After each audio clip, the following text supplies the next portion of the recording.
तो अग्निपथ योजना पर बैठक जारी है। विवेक दीक्षित लाइव हमारे सहयोगी हमारे साथ जुड़ चुके हैं, ज्यादा जानकारी वो इस खबर से जुड़ी हुई हमें देंगे। विवेक, दिल्ली में ये बड़ी बैठक हो रही है और ये बैठक इसीलिए भी खास है क्योंकि तीनों सेना प्रमुख के साथ रक्षा मंत्री की बैठक हो रही है। इस बैठक को लेकर फिलहाल क्या ताजा जानकारी आपके पास? बिल्कुल, मैं आपको बता दूं, आज सुबह 11 बजे बैठक होनी है और बैठक की स्टार्टिंग हो चुकी है, शुरुआत हो चुकी है। डिफेंस मिनिस्टर जो राजनाथ सिंह है उनकी अध्यक्षता में बैठक होनी है और तीनों सेना प्रमुख इसमें मौजूद रहेंगे क्योंकि जिस तरीके से जो अग्निपथ जो स्कीम लाई गई है छात्रों के लिए, जो युवक है, जो नौजवान है, उनके उज्जवल भविष्य के लिए, तो कहीं ना कहीं उसको देखते हुए जो आगजनी हो रही है, अगर हम बिहार की बात करें या उत्तर प्रदेश की बात करें या हम पंजाब की बात करें या फिर हरियाणा की बात करें, तो जिस तरीके से लगातार कहीं ना कहीं जो छात्र प्रदर्शन करते हुए नजर आ रहे हैं, इसमें सबसे बड़ी बात यह इन छात्रों के प्रदर्शन के बीच में कुछ उपद्रवी भी घुस गए हैं जिसके चक्कर में लगातार कहीं ना कहीं जो सरकारी संपत्ति है उनका भी नुकसान हो रहा है। ट्रेनों में आग लगाई जा रही है, रास्तों को बाधित कर दिया जा रहा है।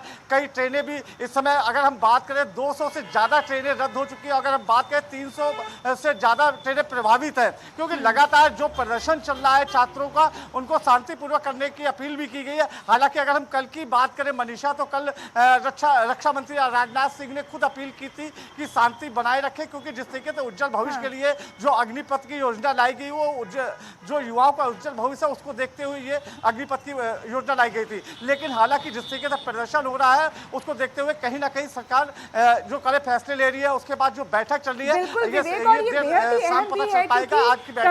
युवाओं तक वो चीज पहुंचाने में कहीं ना कहीं सरकार जो है वो अभी तक नाकामयाब है। अब सरकार को और साथ ही साथ उसके जो फायदे हैं स्कीम को लेकर, क्योंकि विरोध लगातार देखने को मिल रहा है, ना केवल ये विरोध अब बिहार या फिर पटना तक है बल्कि उत्तर प्रदेश में भी कई जिलों में इस तरह की जो चीजें हैं वो सामने आई हैं, तस्वीरें जो सामने आई हैं, विरोध लगातार वो बढ़ता जा रहा है और ये बेहद जरूरी है और ये बेहद चैलेंजिंग भी है सरकार के लिए कि किस तरीके से आप युवाओं तक अपनी बात को समझाइएगा।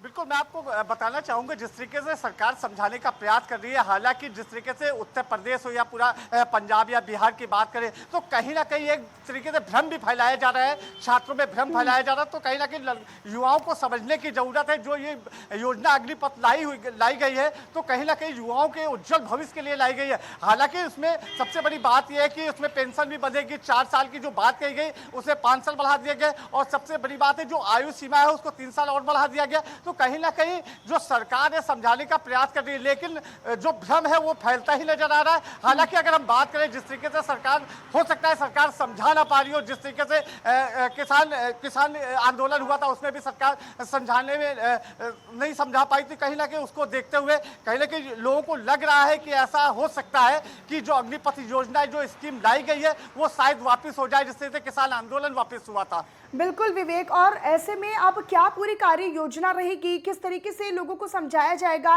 किस तरीके से सामंजस्य बिठाया जाएगा, क्योंकि कहीं ना कहीं प्रतिबद्धता सरकार की नजर आ रही है क्योंकि ठान लिया है कि इस स्कीम को पारित होना है, भले उसमें आने वाले समय में संशोधन की जरूरत हो। क्या किसी तरह के संशोधन भी इस स्कीम को लेकर हो सकते हैं? क्या इस बैठक में किसी तरह के बदलाव भी हो सकते हैं इस स्कीम को लेकर?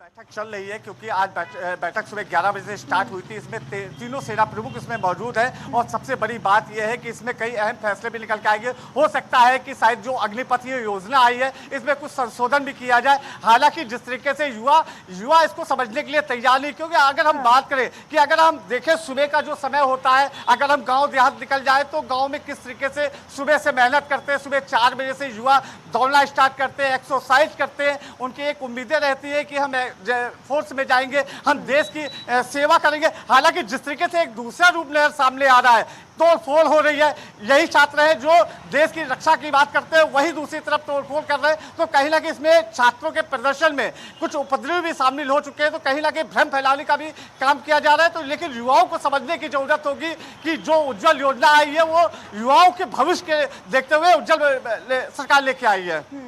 ठीक, इस बैठक को लेकर विवेक आप अपनी नजर लगातार बनाकर रखिएगा। इस बैठक को लेकर आगे भी आपसे जानकारी लेते रहेंगे। बहरहाल बहुत धन्यवाद इस जानकारी और अपडेट के लिए।